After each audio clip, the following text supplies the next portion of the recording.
Hi guys, good evening. कैसे हो आप लोग सब? आई होप आप सब एकदम बढ़िया, फर्स्ट क्लास और बहुत ज्यादा मजे में होंगे। दोस्तों, पिछले सेशन में हम लोग ने स्पेशल ऑडिट चैप्टर के ऑडिट ऑफ कोऑपरेटिव सोसाइटी को हम लोग ने फिनिश कर दिया था और आज हम लोग मिले हैं और एक इंपॉर्टेंट टॉपिक को डिस्कस करने के लिए, वो है गवर्नमेंट ऑडिट। दोस्तों, किसकी बात कर रहे हैं हम लोग? Audit of government. तो चलिए एक बार क्विकली इसको डिस्कस कर लेते हैं, गवर्नमेंट ऑडिट को। बढ़िया सा रिवीजन करते हैं, कॉन्फिडेंस बूस्ट करते हैं, ठीक है? चलो, so when we talk about government audit, दोस्तों बात क्या हुई थी गवर्नमेंट ऑडिट में? तो हम क्या देखते हैं कि भाई सबसे ज्यादा जो पैसा किसके पास है? सबसे ज्यादा पैसा किसके पास है? आपके पास, मेरे पास, सुपिल सर के पास, अंकिता मैम के पास। किसके पास? तो सर जी, ना तेरे ना मेरे पास, वो है सिर्फ सरकार के पास। तो भाई गवर्नमेंट के पास बहुत ज्यादा पैसा है, आपका मेरा हार्ड अर्न टैक्स मनी ये सरकार के पास है। एंड अब होता क्या है कि गवर्नमेंट जो है उसका क्या कर रही है, किस हिसाब से पैसा खर्चा कर रही है, वो जेन्युइन है या नहीं है, इसके बारे में हम लोग चिंतित हैं। तो यहां पे government audit comes into existence. It is what we say is public accounting of government funds. क्या कहते हैं दोस्तों? We talk about it is what public accounting of government funds, that is what is government audit. सही है एकदम बात। उसके बाद अगर गवर्नमेंट ऑडिट ये समझ में आ गया है कि it is public accounting of government funds, बात करते हैं इसके एवोल्यूशन के बारे में। किसकी बात करते हैं मालिक? इसके एवोल्यूशन के बारे में। क्या है दोस्तों इसका एवोल्यूशन? कैसे हुआ इसका एवोल्यूशन? दोस्तों, जब हम लोग बात करते हैं एवोल्यूशन की, फर्स्ट पॉइंट क्या कहता है? पार्लियामेंट जो है it controls all the expenses. Parliament जो है ना अपना, it controls all the expenses. मतलब सर कैसे कंट्रोल करते होंगे? पार्लियामेंट में क्या होता है कि first it is voted upon, कोई भी खर्चे के ऊपर पहले वोटिंग होती है, लोकसभा, राज्यसभा, और उसके बाद expenditure is made out of consolidated funds of India. Recently जैसे आपने देखा होगा कि फाइनेंस बिल अमेंड अपडेट क्या बोलते हैं, अप्रूव करा गया। मतलब फाइनेंस मिनिस्टर ने बजट रखा सामने, फिर वो बिल जो है वो अप्रूव हो गया, फिर वो फाइनेंस एक्ट बनी। उसमें बहुत सारे प्रपोजल्स रखे गए थे कि खर्चा क्या क्या करेंगे, क्या नहीं करेंगे, अमेंडमेंट्स होंगी उसके अंदर। आप समझिए, it is all the decisions which are taken about the expenditures are taken by whom? The parliament. क्या होता है यहां पे? हम लोग कहते हैं parliament controls all the expenses. First it is voted upon and then only expenditure is incurred out of consolidated funds of India. ये बात सही है एकदम? Yes sir. उसके बाद कहानी को आगे बढ़ाते हैं। Sir what about after expenditure? दोस्तों वहां पे भी कंट्रोल है। After expenditure those accounts are what it is after expenditure. वहां पे आप समझिए कंसोलिडेटेड अकाउंट्स बनते हैं। क्या बनते हैं? अकाउंट्स बनते हैं। After expenditure is incurred, appropriation accounts are prepared which are scrutinized by public accounts committee. After the expenditure क्या बनेगा? Appropriation account. कंसोलिडेशन अकाउंट्स नहीं, appropriation accounts. Appropriation accounts are prepared which are scrutinised by public accounts committee. यहां पे दो बातें हैं, control is before and control is after the expenditure is incurred. सही है एकदम? Yes sir. अब जब गवर्नमेंट की बात करते हैं, अकाउंट्स दो टाइप के हैं। अकाउंट्स कौन से दो टाइप के हैं? एक है टैक्स और दूसरा है non tax.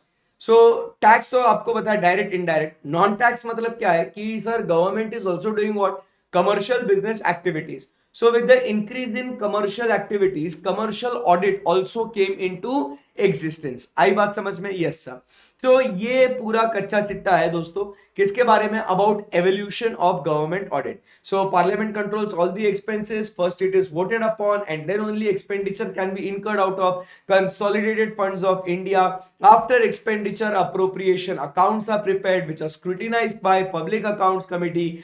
Control is before and after the expenditure is incurred. And उसके बाद जो accounts है वो दो टाइप के accounts है, एक है tax और दूसरा है non tax.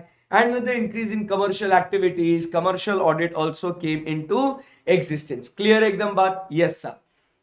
ये बातें हो गई दोस्तों किसके बारे में? We talk about is government audit का एवोल्यूशन के बारे में। Now we move ahead and talk about sir what is the scope of government audit. Government audit का सर जी स्कोप क्या है? Point number one, it has got what? All the basic essentials of auditing. जो normal आम तौर पे हम लोग जो ऑडिट करते हैं वो सारी बातें किसके अंदर होगी, गवर्नमेंट ऑडिट के अंदर होगी। इसके अंदर अपना फोकस क्या होगा, it will be focused upon evaluation of and results. आपको इस चीज के लिए पैसा दिया था, आपने वो कैसा खर्चा किया है, वो उतना उसके लिए अप्रोप्रिएटेड अमाउंट्स आपने उसके लिए खर्चा किया या नहीं किया, उसके बारे में बातचीत होगी। So it is just evaluating the end results. और अगर वो एंड रिजल्ट्स के मुताबिक यदि काम नहीं हुआ है, so we are just going to highlight the lapses, that is we are going to report the weaknesses। आई बात समझ में, because as an auditor we are not an investigating agency।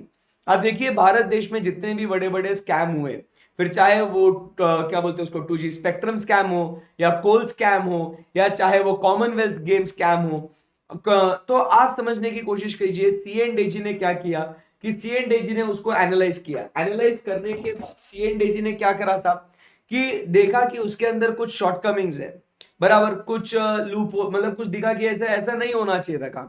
सो उन्होंने बस उसको क्या किया, हाईलाइट किया। फिर सीबीआई जो अपनी इन्वेस्टिगेटिंग एजेंसी है, वो उसको क्या करती है, फिर उसको इन्वेस्टिगेट करती है। सो यहाँ पे सीएनडीजी का काम सिर्फ यही है, highlight the lapses, report the weaknesses, right, because it is not an investigating agency। So दोस्तों, what is the scope of government audit over here? So point number 1, there is basic essentials of auditing। it is just going to evaluate the end results, highlight the lapses, report weaknesses, as it is not an investigating agency। ये बात clear है एकदम? Yes sir. So 2 points important यहाँ पे अपने खत्म हुए। वो था number 1, what was the evolution of government audit, how was it, and what are the क्या बोलते हैं scope of the audit of government, auditor of government. So आप ऑडिटर ऑफ गवर्नमेंट की बात कर रहे हैं, तो यहां पे आते हैं दोस्तों, ऑडिटर ऑफ गवर्नमेंट कौन है सर जी? ये ऑडिटर ऑफ गवर्नमेंट। सो सरकार का ऑडिट करने वाला जो व्यक्ति है वो है comptroller and auditor general of India, C&AG। तो C&AG is going to conduct the audit of government. Sir ji ये अपॉइंट कौन करता है? So he is appointed by the president of India. Just for your knowledge, आपको ध्यान रहे कि he is nominated by the prime minister of the country. So appointed by president, nominated by prime minister. So इसको sir जी इसका जो क्या बोलते हैं उसको, अपॉइंटमेंट तो देख लिया, बट क्या सर इसको निकाल सकते हैं क्या? सो दोस्तों, इसको ऐसे वैसे कोई भी निकाल नहीं सकता। He can be removed only on the grounds of proven misbehavior or incapacity। Prove होना चाहिए, साबित होना चाहिए कि हाँ भाई वो गिल्टी है करके, और मिसबिहेवियर है, he is incapable to perform his job, and तभी जाके हम लोग क्या कर सकते हैं, उसको हम लोग निकाल सकते हैं। आई बात समझ में? But by whom sir? So 2/3 of the members of both the houses of the parliament, so 2/3 present and voting, so 2/3 is the majority of both the houses who are present and voting। ये लोग क्या कर सकते हैं, उसको निकाल सकते हैं, but provided he is what, it is proven misbehavior or incapacity। Sir इसका जो सैलरी है वो सैलरी कितना है? It is equal to the जज of supreme court, right, and उसका टेन्योर कितना है? So it is 6 years or 65 years of age, whichever is earlier। So ये सारी बातचीत करी हमने किसके बारे में सर जी? ऑडिटर के बारे में। So ऑडिटर कौन है? Controller and auditor general of India, appointed by president of India, nominated by prime minister.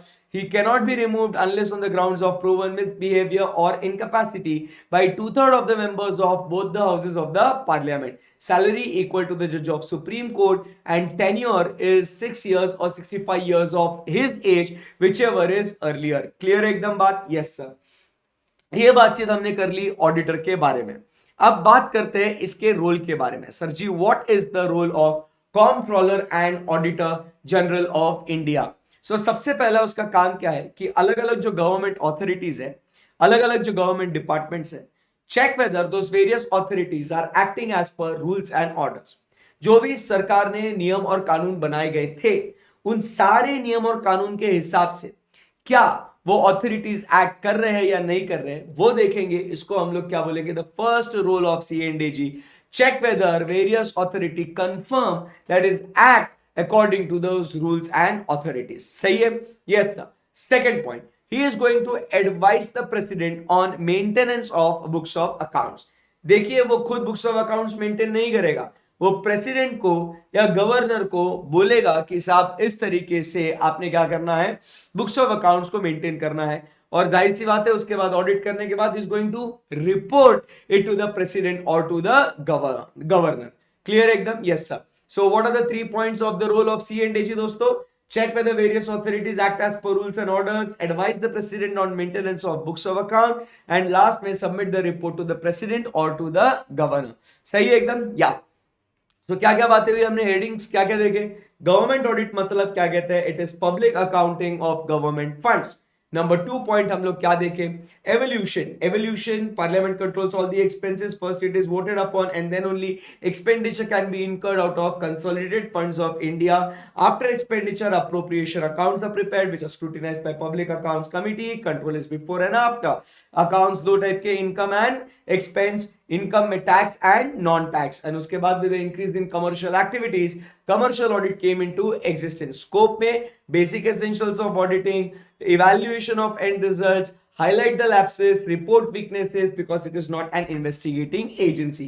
Auditor कौन है? C&AG appointed by president, nominated by prime minister, cannot be removed unless on the grounds of proven misbehavior or incapacity by 2/3 of the members of both the houses of the parliament. Salary equal to the judge of Supreme Court. Tenure is 6 years or 65 years of age, whichever is earlier. Role क्या है sir उसका? Check whether various authorities confirm with the rules and orders, advise the president on the form of books of accounts, and lastly report it to the president or to the governor. दोस्तों क्या ये बात आपको समझ में आई क्या? Yes sir, very good.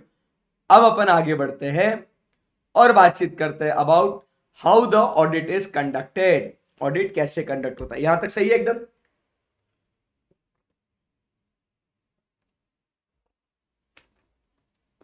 एकदम बढ़िया सर, कोई दिक्कत नहीं है. चलो, सो अब बातचीत करते हैं about next point, that is how the audit is conducted. So first point हम लोग बात करते हैं अबाउट एक्सटेंट एंड क्वांटम, कि कितने हद तक चेक करेंगे, कितने गहराई में जाके चेक करेंगे और कितनी मात्रा में चेक करेंगे. So we are now talking about the extent and quantum about the audit. So how the audit is conducted. So दोस्तों, the extent and quantum of audit is decided by C&AG. बराबर. This extent and quantum which is decided by C&AG is neither negotiable nor questionable. कोई उसके ऊपर सवाल नहीं उठा सकता है. आई बात समझ में? So it is neither negotiable nor questionable. Clear? Yes sir. उसके बाद how do you decide that? So it is determined based on the nature of transactions, its importance in totality, the frequency and the total plan. So first point क्या है अपना? The extent and quantum is decided by C&AG. Correct है? It is neither negotiable nor questionable. And this is determined, the extent and quantum is warranted by the nature of transactions, the importance, the totality of your plan, the frequency, how many times you are going to check, उसके हिसाब से. Right? उसके बाद अपन क्या कहते हैं कि जो ऑडिट जो है ना, इस ऑडिट के अंदर there is what we say is an institutional mechanism. क्या होता है? There is an institutional mechanism. तो top level, middle level and bottom level. So bottom level पे जो है वहां पे कौन है? ऑडिटर है, जो प्राइमरी चेक्स करता है. उनके ऊपर एक सुपरवाइजर है जो टेस्ट चेक सैंपलिंग करता है, और जो ग्रुप लीडर है ही इज द कंट्रोलर और he is going to give the direction. So एक इंस्टीट्यूशनल मैकेनिज्म होता है जिस हिसाब से ऑडिट कैरी आउट किया जाएगा. जाहिर सी बात है, जो एकदम टॉप लेवल पे है वो कंट्रोल या डायरेक्शन देगा किस हिसाब से काम होना चाहिए. उसके नीचे वाला जो व्यक्ति है वो सिर्फ टेस्ट चेक करेगा सब बराबर है क्या नहीं. बट जो ग्रास रूट लेवल पे जो ऑडिटर्स है, they are going to do what? They are going to do the primary check. Clear है एकदम? So that institutional mechanism is follow. And moreover, the audit can be conducted either locally or centrally. जगह जगह जाके हम लोग check कर सकते हैं, या एक जगह पे C&AG रिकॉर्ड्स को मंगवा भी सकता है. क्लियर है एकदम बात? Yes sir. सो ये दोस्तों सारी बातें हो गई किसके बारे में? How the audit of government is conducted. So point number 1, the extent and quantum is decided by C&AG, which is neither negotiable nor questionable. Right? It is determined based on the nature of transactions, the totality, the frequency, the importance, and last में the total plan. So there is an institutional mechanism through which the audit is conducted, and it is conducted either centrally or locally. So ये बात हो गई किसके बारे में? How the audit is conducted. Let's go ahead from here and talk about the powers of C&AG, कि भैया उसके powers क्या क्या है. आसान है एकदम. सीएनडीजी सर ऑडिट करने वाला है, so जाहिर सी बात है you have to give him the power of what, number one, inspection. अब इंस्पेक्शन करना है बुक्स ऑफ अकाउंट्स को, तो he may be asking you to send those books of accounts at specified places, right? And once he is checking the books of accounts, he will put questions across कि you know क्या है क्या नहीं है, for information and explanation. And he can also do what is limited checks, that is what we call it as the test checks. तो दोस्तों सीएनडीजी के powers के बारे में क्या कहा हमने कि भाई वो इंस्पेक्शन करेगा, इंस्पेक्शन करने के लिए बुक्स ऑफ अकाउंट्स मंगवाएगा, फिर he can put questions also, and last में he can also do what, limited checks. Very simple. So these are my dear friends the powers of CNDG. कोई दिक्कत यहां पे? Absolutely no sir. So headings क्या क्या हुए? Evolution, उसके बाद scope of government audit, who is the government auditor, the role of government auditor, how the audit is conducted, and the powers of C and AG. Best है sir. अब यहां से आगे बढ़ते हैं और अब बात करते हैं about the very very important point जो है duties of auditor, that is C and एजी।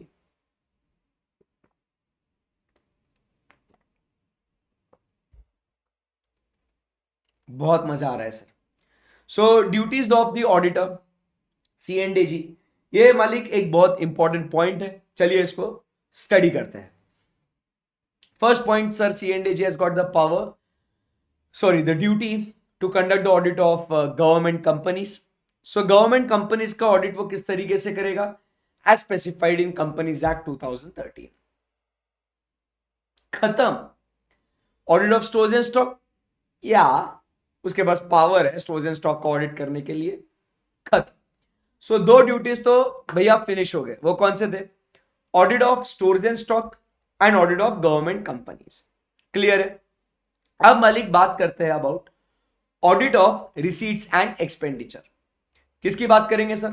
अब बात करेंगे audit of receipts and expenditure. अब देखिए, अगर कोई ऑथोरिटी, एनी ऑथोरिटी, यदि वो सब्सटैंशियली फाइनेंस्ड है from consolidated funds of India or by state government or by any union territory having a legislative assembly, ऐसे केस में सीएनडीजी उस पर्टिकुलर ऑथोरिटी के सारे रिसीट्स एंड एक्सपेंडिचर का ऑडिट करेगी। आई बात समझ में? So that is the duty.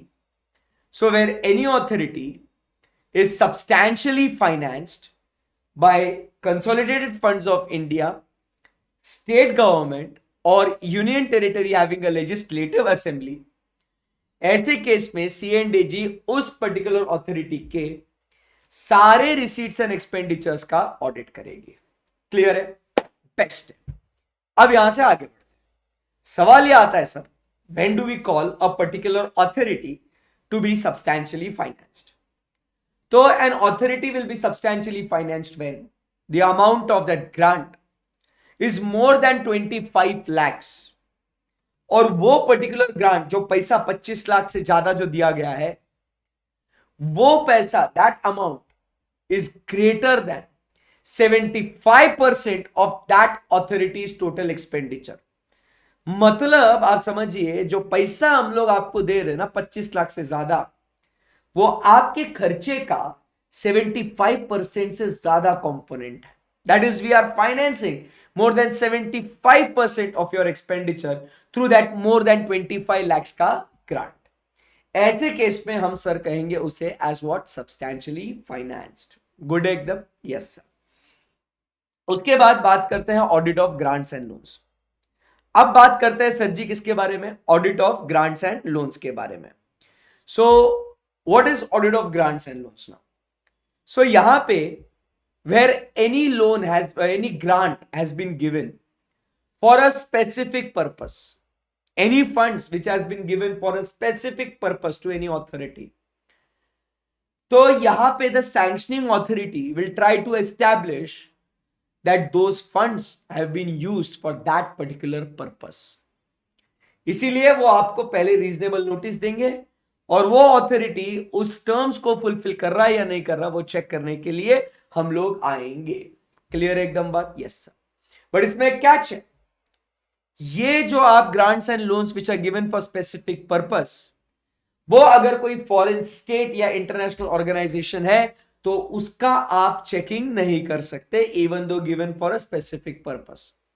That is to say आपने वर्ल्ड हेल्थ ऑर्गेनाइजेशन को कोविड के लिए वैक्सीन बनाने के लिए स्पेसिफिक पर्पस के लिए ग्रांट दिया, आप जाके ये नहीं चेक कर सकते कि डब्ल्यूएचओ सही में उसी के लिए यूज कर रहा है या नहीं कर रहा।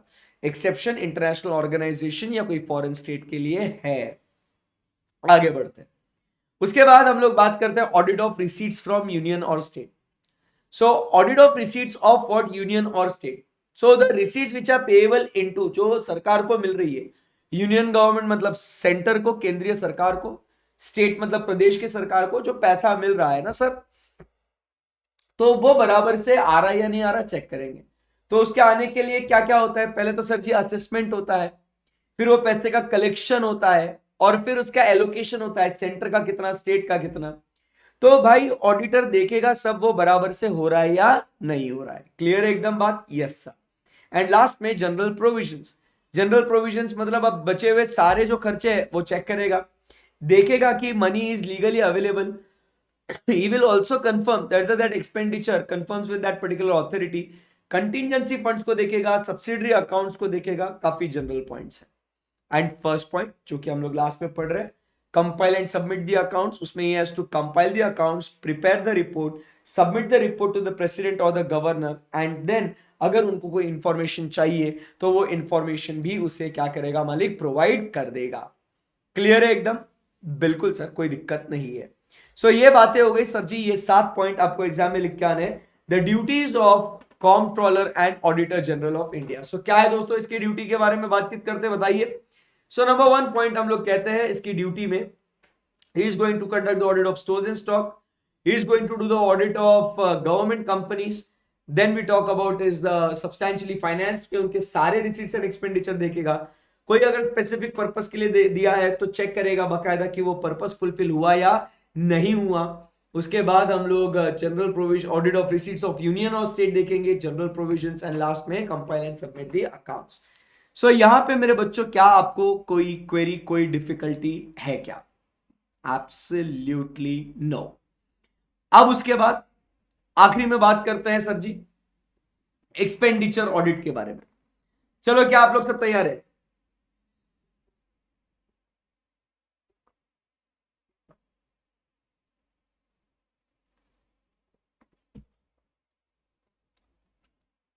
क्या आप लोग सब तैयार है बताइए? Full power guys, come on. अब सर जी बात करेंगे about what, expenditure audit. Expenditure audit में 5 पॉइंट्स हैं यहां पे। आप क्या होता है, सबसे पहले आप पापा के पास, वो क्लास की स्टोरी याद होगी आपको, आप पापा के पास जाते हो, पापा को बोलते हो पापा आपके पास पैसे है क्या? My daughter also does the same thing, even I use to do the same thing, and I bet आप भी करते होंगे। पापा पैसे है क्या? मैं पूछता हूं क्यों चाहिए? माई डॉटर सेज मेरे को गेम जोन जाना है, मुझे गेम्स खेलने, मुझे टॉयज चाहिए। सो मैं बोलता हूं जा अपने मम्मी को पूछ ले पहले। सो वो मम्मी के पास जाती है, उसकी मम्मी बोलती है कि हाँ तुझे टॉयज मिलेंगे बट तू फटाफट खाना खत्म कर ले। तो there is a rules and orders, restriction. फिर उसके बाद जब वो खाना खत्म कर लेती है तो अपन उसको बोलते बेटा सही में गेम्स जोन जाना जरूरी है क्या? बोल वेस्ट है वो गेम्स, वो क्लॉ आएगा, आप टेडी बेयर पकड़ने की कोशिश करोगे बट वो टेडी बेयर तो कभी आता ही नहीं है, वेस्ट है। बट वो जिद करते हैं नहीं जाओ, तो फिर अपन लेके जाते हैं उसको, और फिर क्या करते हैं, जितने भी कम से कम पैसे में बच्चे को ज्यादा से ज्यादा मजा दिलाने की कोशिश करते हैं। थोड़ा एग्जाम्पल मॉडिफाई कर दिया बट ठीक है। तो क्योंकि रिसेंट घटनाओं के हिसाब से ऐसा था वो एग्जाम्पल। सो पैसे हैं, yes, audit of provision of funds, क्या उसकी मंजूरी है खर्चा करने के लिए? ऑडिट ऑफ सैंक्शंस, क्या उसको किस तरीके से खर्चा करेंगे? तो sir ji as per rules and orders. And उसके बाद हम लोग क्या वो सही है, वो खर्चा करना चाहिए, क्या वो वेस्ट है, तो उसको हम लोग बोलेंगे क्या, propriety audit.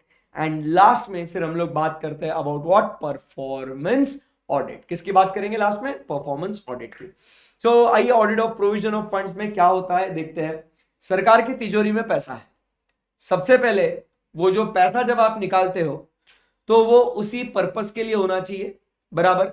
And it should not exceed, बराबर, द अप्रोप्रिएशन मेड। मतलब जितना आप पैसा निकाल रहे हो, बराबर, जो पैसा तिजोरी में जो है ना, वो उसी पर्पस के लिए यूज करना चाहिए आपने। एंड जितना आपको बोला है उससे ज्यादा आप नहीं कर सकते हैं। करेक्ट है एकदम? Yes sir. क्योंकि जितना प्रोवाइडेड फंड्स है उसी को यूज करो, उसी पर्पस के लिए यूज करो, उससे ज्यादा ना करो।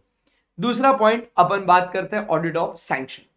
सैंक्शन मतलब कोई भी खर्चा करोगे उसके लिए पहले अप्रूवल मिलना चाहिए, और दूसरी इंपॉर्टेंट बात, जो व्यक्ति उसे सैंक्शन कर रहा है उसके पास वो अधिकार होने चाहिए। The person who is sanctioning should be competent, should have that particular authority. सही है एकदम? या उसके बाद चर्चा होती है audit of rules and orders. So audit of rules and orders में हम लोग क्या कहते हैं कि देखो, सबसे पहले the job of the auditor over here is to check whether the payments have been made as per rules and orders, right? The expenses have been made as per rules and orders. It is not the auditor's job to frame the rules or decide or prescribe what the rules should be. आई बात समझ में? Yes. तो जो ये rules and orders जो बनते हैं, CNDG आके ये चेक करेगा सबसे पहले कि क्या वो rules and orders constitution of India के हिसाब से है या नहीं है, बराबर। फिर वो रूल्स रेगुलेशंस ऑर्डर्स वो अथॉरिटी के हिसाब से है या नहीं, जो सैंक्शन और इनकर कर रहा है। आई बात समझ में? और फिर उसके बाद सैंक्शन और इनकर करने के जो अथॉरिटीज है उसकी डिटेल प्रोसीजर के हिसाब से काम हुआ या नहीं हुआ वो चेक करेगा। क्लियर है? सो that is audit of rules and orders. Proprietary audit मतलब खुद का पैसा अगर होता तो कैसे खर्चा करते हैं, वो हिसाब से आप क्या करोगे, आप वो चेक करोगे कि क्या ये पैसा वेस्ट है या नहीं है। जाहिर सी बात है इसको बताना काफी मुश्किल है टू क्योंकि it will vary from person to person. तो ऐसे केस में क्या होगा, आप लोग को देखना है कि it should not be more than the occasion demands, it is not benefiting a particular person, caste और कम्युनिटी। बट एक्सेप्शंस इसके अंदर है कि if it is tradition, the amount is very small, then it is okay. Clear है? Yes. And performance audit में हम लोग क्या देखेंगे,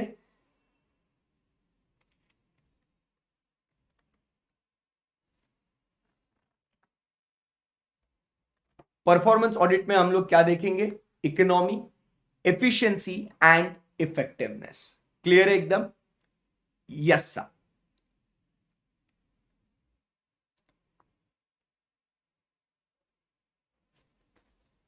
सो हम लोग परफॉर्मेंस ऑडिट में क्या देखेंगे सर, प्रोप्राइटरी ऑडिट में क्या देखा था अपन ने कि as if the funds are our own, बराबर, उसके हिसाब से हम लोग ऑडिट करेंगे। और परफॉर्मेंस ऑडिट में हम लोग क्या देखते हैं, तीन बातें, इकोनॉमी, एफिशिएंसी एंड इफेक्टिवनेस। उसके बाद जनरल पॉइंट है कि हम लोग को उसके स्टोर्स का भी ऑडिट करना है और उसके रिसीट्स का भी देखना है। तो इस हिसाब से हम लोग ने क्या कंप्लीट कर लिया है दोस्तों, वेरी गुड। हम लोग ने एक बहुत ही इंपॉर्टेंट और सिंपल सा पॉइंट हम लोग ने टॉपिक का कवर कर लिया है, वो है गवर्नमेंट ऑडिट। यस गाइस, क्या आपको कॉन्फिडेंस है इसके ऊपर? जल्दी जल्दी बोल दो सर को, क्या आपको गवर्नमेंट ऑडिट के ऊपर कॉन्फिडेंस है क्या? Yes sir. चलिए, अभी गवर्नमेंट ऑडिट काफी जल्दी हो चुका है, तो क्यों ना हम लोग और एक टॉपिक को रिवाइज कर ले। क्या बोलते हैं पब्लिक? हो गया ना जल्दी, आधे घंटे में रिवाइज हो गया, बराबर। 2-3 दिन पढ़े थे उसको रेगुलर क्लास में, आधे घंटे में रिवाइज हो गया, बेस्ट है। तो अब दोस्तों बात करेंगे किसके बारे में, एक छोटू सा टॉपिक रिवाइज कर लेते हैं, मजा आ जाएगा। सो वो है sir audit of limited liability companies, LLP का ऑडिट। ये भी एग्जाम में शॉर्ट नोट्स के लिए बहुत सी बार पूछा जाता है, इंपॉर्टेंट है, चलिए उसको पढ़ लेते हैं, ठीक है? Okay. So every LLP is required to maintain what, चलो LLP स्टार्ट कर रहे हैं दोस्तों। So every LLP is required to maintain what, books of accounts. तो बुक्स ऑफ अकाउंट्स में क्या आएगा, वही अपने money received and expended, assets and liabilities, cost records and other records. तो ये LLP को ये बुक्स ऑफ अकाउंट्स मेंटेन करना चाहिए। Yes sir. तो जब सर जी ये LLP books of accounts maintain करता है, this books of account should give what, true and fair view. तो ट्रू एंड फेयर व्यू दिलाने के लिए या है या नहीं ये चेक करने के लिए क्या होना चाहिए, ऑडिट करना। ये इंडिपेंडेंटली लिखना अलग अलग पॉइंट्स, अपन सिर्फ उसको याद करें, समझ में आए, इसके लिए उसको लिंक कर रहे हैं। सो वो ट्रू एंड फेयर देना चाहिए। सो ट्रू एंड फेयर अगर है या नहीं एस्टैब्लिश करना है तो बताओ बच्चों हमने क्या करना चाहिए? सर हमने उसका करना चाहिए ऑडिट। ऑडिट करेंगे तो कुछ फायदे हैं उसके? Yes sir. सो ऑडिट करेंगे तो उसके फायदे क्या है? इट इंप्रूव्स द मैनेजमेंट, बराबर। एलएलपी का मैनेजमेंट बेटर होगा अगर ऑडिट होगा तो। सो डिटेक्शन ऑफ मैनेजमेंट बेटर कैसे होगा? when there will be detection of errors and frauds. So you improve the management by detecting errors and frauds, right? Plus उसके साथ साथ क्या हो जाएगा? there will be settlement of disputes and also it will help in settlement of what? accounts. तो disputes settle हो जाएंगे, accounts finalize हो जाएंगे, and lastly very easy point, borrowing from the banks also become what? easy. So क्या कहा? The accounts should have what? money received and expended, assets and liabilities, cost records, other records, but they should give a true and fair view. For that we should do audit. What are the advantages of audit? It improves management, detection of errors and frauds, settlement of accounts, settlement of disputes, and last में it also helps in what? borrowing monies from banks. अब बात करते हैं audit के बारे में. So every LLP is required to get their books of accounts audited, but कुछ LLPs को क्या है? exception है. Some LLPs are given what? exemption. वो कंडीशन क्या है? If their turnover does not exceed 40 lakhs और the capital contribution does not exceed 25 lakhs. इसका मतलब इन दोनों में से कोई एक भी कंडीशन अगर पूरी हो जाती है सो इन्हें ऑडिट एग्जेम्प्ट किया गया है. So the turnover should not exceed 40 lakhs और the capital contribution should not exceed 25 lakhs. Clear है एकदम बात? ऐसे केस में उन्हें एग्जेम्पशन मिलेगा, अदरवाइज हर एक एलएलपी को ऑडिट एप्लीकेबल है. सो अगर ऑडिट एप्लीकेबल है तो ऑडिटर अपॉइंट करना पड़ेगा, है कि नहीं? यस सर, ऑडिटर अपॉइंट करना पड़ेगा. Then who will do the appointment of the auditor? So this task is delegated to the designated partners. जो सारा लीगल कंप्लायंसेस देखने के लिए जिनकी जो जिम्मेदारी रहती है, वो जो पार्टनर्स है उनको हम लोग कहते हैं as what? Designated partners. So वो लोग अपॉइंट करेंगे ऑडिटर्स को. सो फर्स्ट ऑडिटर बहुत ही बढ़िया प्रोविजन है भाई, कभी भी कर ले before the end of financial year. First auditor. Subsequent auditor कभी भी कर ले, बस फाइनेंशियल ईयर के खत्म होने के 30 दिन पहले कर ले, before the end of financial year. Casual vacancy will be filled in by the designated partner as well. Clear एकदम बात? Yes sir. सो ये बात हो गई सर जी ऑडिटर्स के बारे में. बहुत ही आसान प्रोविजन है एकदम. Very good.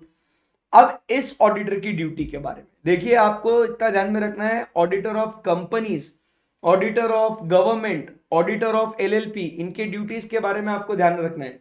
कोऑपरेटिव सोसाइटी के ऑडिटर्स की duties, multi state cooperative society के ऑडिटर्स की ड्यूटीज, ये ध्यान में रखना है सर आपको, ठीक है ना? कंफ्यूज नहीं होना एग्जाम में. So duties of auditor. तो एलएलपी के ऑडिटर की ड्यूटीज क्या है?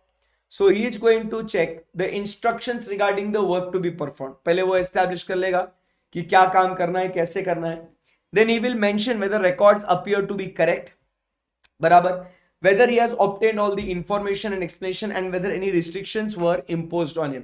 सो वो अपने रिपोर्ट में उसकी ड्यूटी क्या है उसको मेंशन करना है कि whether records appear to be correct, whether he has obtained all the information and explanation, and last में क्या कहता है सर कि लास्ट पॉइंट में कहता है whether any restriction was imposed on him. अगर ये सब होने के बाद he is also supposed to go through the LLP agreement and read minute books if any. So ये सिंपल उसके ड्यूटीज है. तो क्या क्या ड्यूटीज है? Instructions regarding work to be perform, mention whether records appear to be correct, second whether he has obtained all the information and explanation, whether any restriction was imposed, and उसके बाद he is also going to obviously LLP agreement को पढ़ेगा, उसमें clauses उसके हिसाब से business हुआ या नहीं हुआ, एंड मिनट बुक्स भी चेक करेगा for any important policy decisions taken by the partners.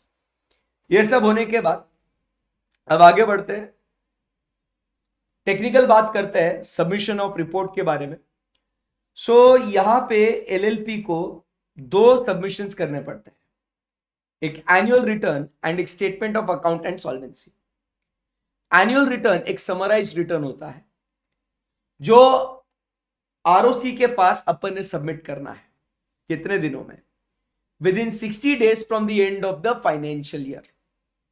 Financial year खत्म हुआ, इमीडिएटली विद इन 60 days आपको क्या करना है, फाइनेंशियल खत्म हुआ इस पीरियड में आपको क्या करना है, एनुअल रिटर्न आपको सबमिट कर देना है। क्लियर है? ये समराइज रिटर्न होता है, मोटा मोटी क्या क्या की फिगर्स है, हाइलाइट्स है, उसको आपको देना है इन फॉर्म 11। बट उसके बाद बात करते हैं about statement of account and solvency. तो इसको ये डिटेल्ड है, तो you have to give this within 30 days from the end of 6 months of the end of financial year. मतलब क्या हो गया सर, ज्यादा हो गया कि सो आप देखिए यहां पे ये 6 months खत्म हो गए, फाइनेंशियल ईयर खत्म होके 6 महीने खत्म हो गए, फाइनेंशियल ईयर खत्म होके 6 महीने खत्म हो गए। अब जहां पे 6 महीने खत्म हो गए ना, मतलब मार्च में फाइनेंशियल खत्म हुआ ना, अप्रैल मई जून जुलाई अगस्त सितंबर, मतलब 6 महीने, सितंबर में 6 महीने खत्म हो गए। तो सितंबर के बाद 30 दिन के अंदर अंदर आपको क्या करना है, ये statement of account and solvency आपको फाइल करना है। ये sir statement of account and solvency करना क्यों फाइल जरूरी है, क्योंकि देखो इंडिया में एलएलपीज को इंश्योरेंस लेना अभी तक कंपलसरी नहीं है, लिमिटेड लाइबिलिटी है, इंश्योरेंस भी नहीं है, तो अगर नुकसान हो गया तो थर्ड पार्टी जाएगा कहां। तो इसके लिए आरओसी चेक करता है कि बराबर से आप सॉल्वेंट हो या नहीं हो। अगर आपने इसको नहीं फाइल किया, डिले हो गया, so up to 300 days, up to 300 days क्या हो जाएगा, आप फाइल कर सकते हो, नॉर्मल फीस भरो, एडिशनल फीस भरो, बट आपके अगेंस्ट कोई कानूनन कार्रवाई नहीं होगी, that is there will be no prosecution. But if the delay is more than 300 days, then normal fees yes sir, prosecution yes sir, additional fees yes sir, सब हो जाएगा। इसके लिए जो पावर्स दिए गए हैं वो क्या है, आरओसी के पास इंफॉर्मेशन लेने का, examine the person on oath, किसको भी बुला सकते हैं, सब पावर्स है उसके पास। क्लियर है एकदम? Yes sir. सो ये दोस्तों बात हो गई किसके बारे में, एक सिंपल सा टॉपिक आपका audit of LLP, audit of limited liability partnerships. Clear है एकदम? Yes sir. सो हमने इन 2 सेशंस में कौन से टॉपिक्स को रिवाइज करा है मालिक, एक है गवर्नमेंट ऑडिट, एक है audit of limited liability partnership, and last में वी आल्सो स्टेट, मतलब फर्स्ट ही हमने पढ़ लिया था, वो है audit of cooperative societies. Right, कल मिलेंगे और बात करेंगे अबाउट कल ये चैप्टर अपना खत्म हो जाएगा, कल हम लोग बात करेंगे अबाउट लोकल बॉडीज के बारे में, और फिर जो बेसिक बेसिक जो अपना है ना चुटर पुटर होटल और ये वो वगैरह, उसको निपटा देंगे फटाफट, एक क्विक रीडिंग मार के उसका, and then we'll be completing with what are revision capsules for the entire syllabus. Woo-hoo! सही है? Yes. So that's it for today. Thank you very much guys. Good night. Bye bye. Take care.